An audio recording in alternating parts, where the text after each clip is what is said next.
Good morning, beautiful day.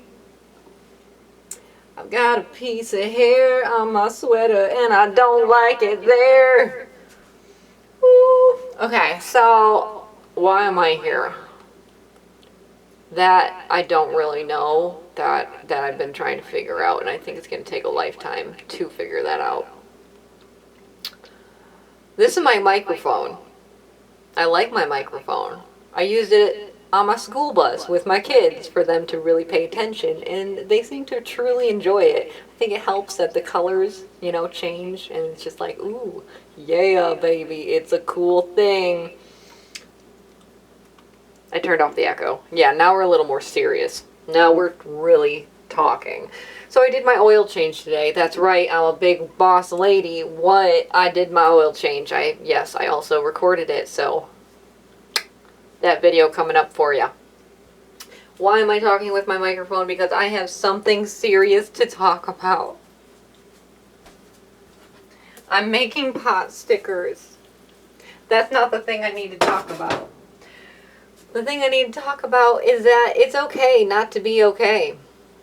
Even if it is for silly little things, in comparison to life and death and people that are truly starving and, don't have even a quarter of the things that we have here in America. And even our poor, well, most of our poor that are on the government assistance, they're poor for a reason. It's because they're blowing all their money on garbage stuff like cigarettes and booze. I can't believe how much money I have wasted my entire life. Well, not entire life. I'm not dying today. Oh no. Excuse me. I'm a lady. If I truly look back at all my bank statements and for the last even 5 years of how much I've spent on cigarettes and booze, I could have, well, no debt other than maybe, my mortgage, but still I would have no debt.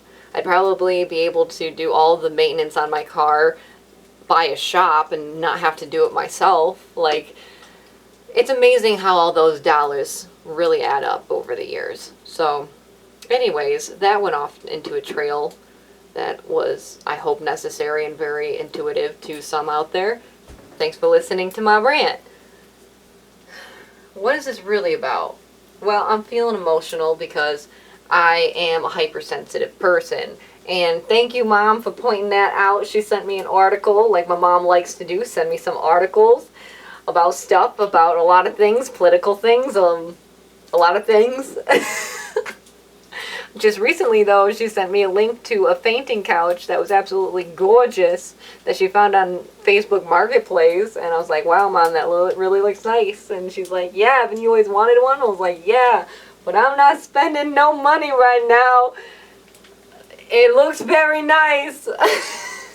You're tempting me. I'm not going to fall for it. I'm not being tempted. When I'm rich and famous, I will have that fainting couch. Maybe one even better. Alright. For real. For real now. For real. We're already at 3 minutes, and did we even talk about anything yet? Meh. So, main pot stickers in the middle of the night after I had gone to work. Taking care of the Maverick. Taking a nap. Yes, I diddy. And then did my oil change at Jeremy's because, well, of course, I don't have any of the stands or lifts, or he had these little, whatever they were. I called them like bike ramps, but they're ramps for your car, for your tires, and they make your car go up so you can slide underneath it easier. Anyways, today, why am I saying it's okay to not be okay? Even over the simple things. Because, every time you cry, you become stronger. That's what I believe. That's my personal belief. Every single time that I cry, anytime anybody cries, whatever it's about, even if you're being a crybaby. I'm a crybaby. I will admit, I cry a lot. And I don't think anyone can really see that. No one can really see somebody and be like, oh yeah, I know, she already cried twice today. Like, I don't wear that on my sleeve. I mean, the only way that someone really tells when I cry is when I have super puffy eyes in the morning. If I cry right before bed, like sobbing, if I be sobbing before bed, my eyes are so incredibly puffy. It ain't funny. It looks like it's not okay. It looks like life is not okay. And that is exactly what it wasn't. It wasn't okay as to why I was bawling my eyes out. But anyways, pot stickers for life. They are the best. I've been surviving on these for the last couple days because I haven't been wanting to make anything else because I really need to clean out my cabinet. I'll do that probably tomorrow sometime after my class because I have another class to take and another test to take, but it's okay. This is going to be an easy breezy one. 200 questions? This ain't nothing. No, but seriously, it ain't nothing because the counselor or the teacher or whatever this guy is, hey guy, that's his actual name, hey guy, what's up? He said that it's an open guide book, so open guide test, is that what he said?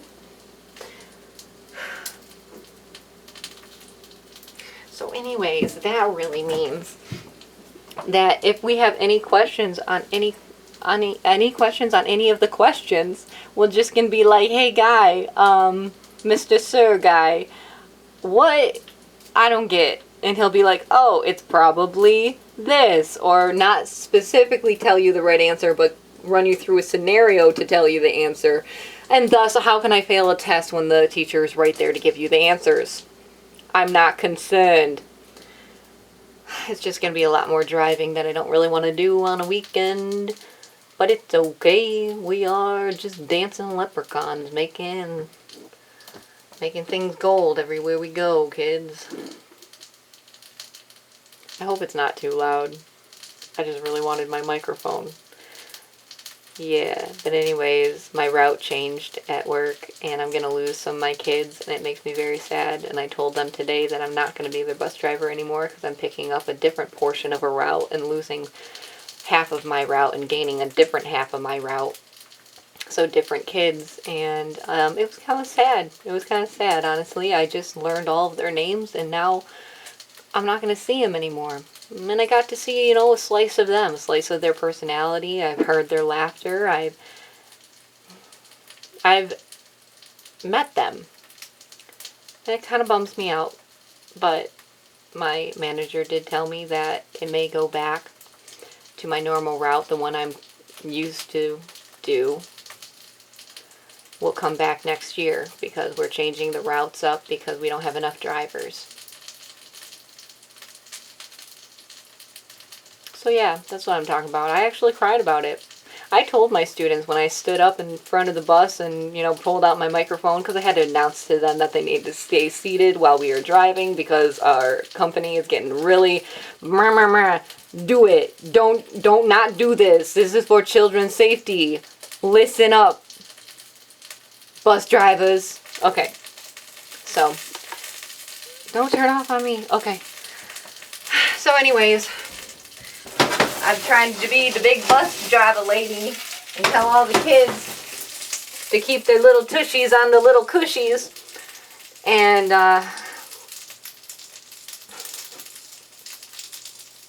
I told them, you know, not really an introduction of myself, but I told them that I'm a hypersensitive person, and I do cry easy. I don't know why that really came up, and I don't know how it really flowed in the conversation, but it did. I don't even know if really the kids were listening, but I am. And this past week, our high school has been closed, so I lost just like maybe four around 4 kids in the afternoon and some in the morning for high school, and I haven't seen them all week, so that means, and some of them I'm losing on this new route, and I won't see them again, and that bums me out. Like, why would you cry over this, Hannah? Nobody died.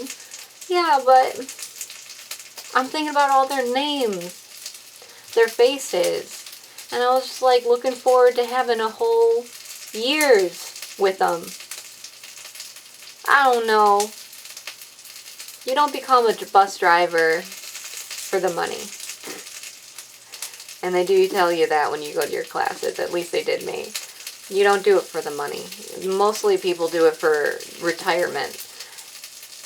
It's not good money. but I'm not doing things for the money anymore, and I don't want to. I want to live my best life, not regret a thing. I will not regret sacrificing or using up my time trying to be a good influence to the youth out there. And keeping them safe, because I know I'm a better driver than a lot of people I've ever driven with, so there's that.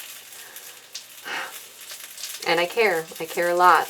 I keep thinking about this one girl who was in high school, and I hadn't seen her all this week, and we didn't know that the high school was going to close until Monday morning.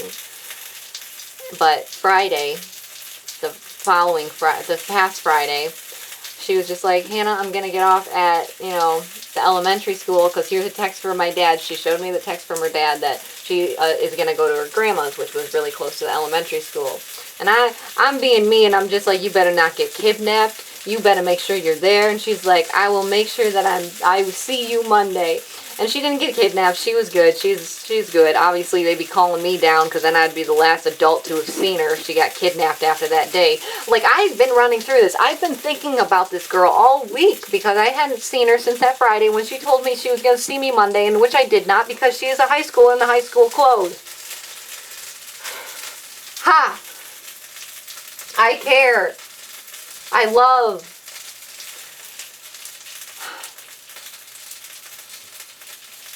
So yeah, even though it's not like I'm not okay right now, why does it make sense that my title of this video, it's okay not to be okay? It's because it's okay to be a crybaby, to an extent. As long as you're crying because it's for a good reason. You're not crying because you didn't get something your way. Don't be a baby bag bitch, okay? Don't be petty. Try to grow up from that. But if you're crying because someone hurt you, you're stressed out, whatever, cry. Cry, baby, cry! Because you feel better afterwards. At least I do, most of the time.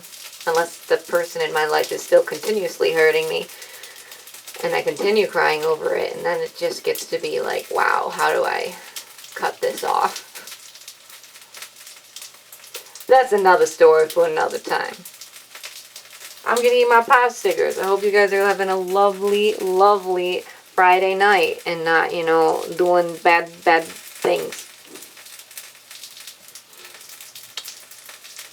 Peace out. Live long and prosper.